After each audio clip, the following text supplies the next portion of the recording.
being clear, being specific, being authentic is definitely a DNA for a brand promise.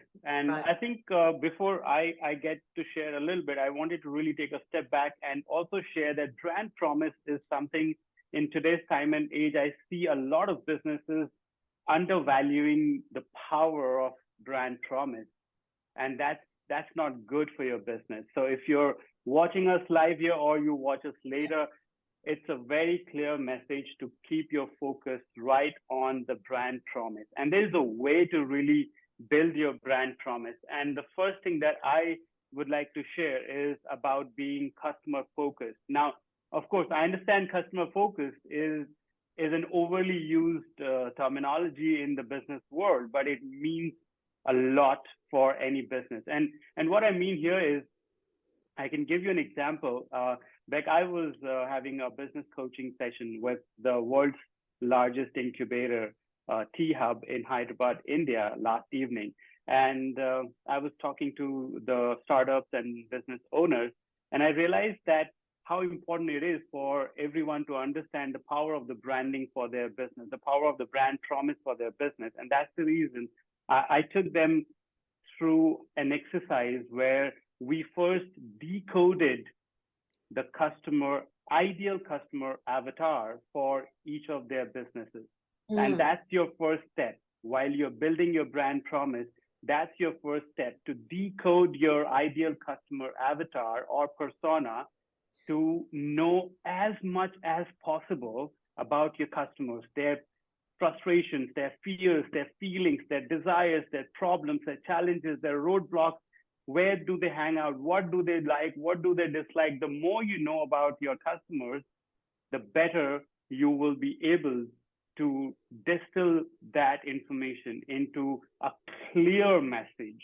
right. And once you have a clear message, then you can convert that into an impact statement that your product, your service can really deliver.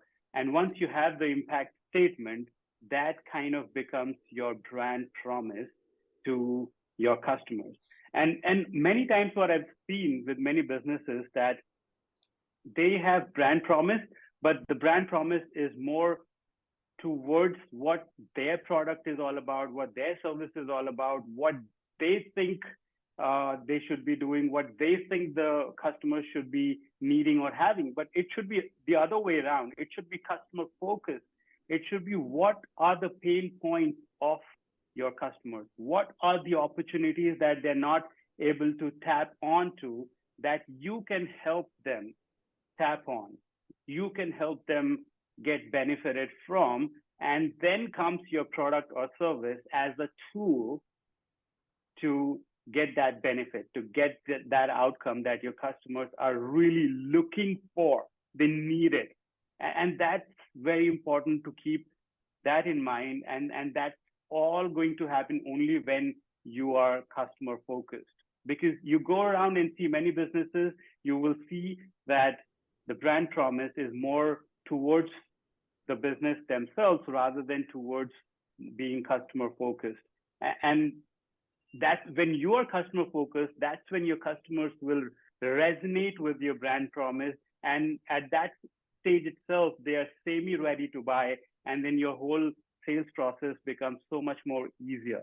So keep that in mind, the power of being customer focused, putting yourself in their shoes, and then creating your brand promise, which is based on what you can solve for them or what opportunities you can help them take advantage of.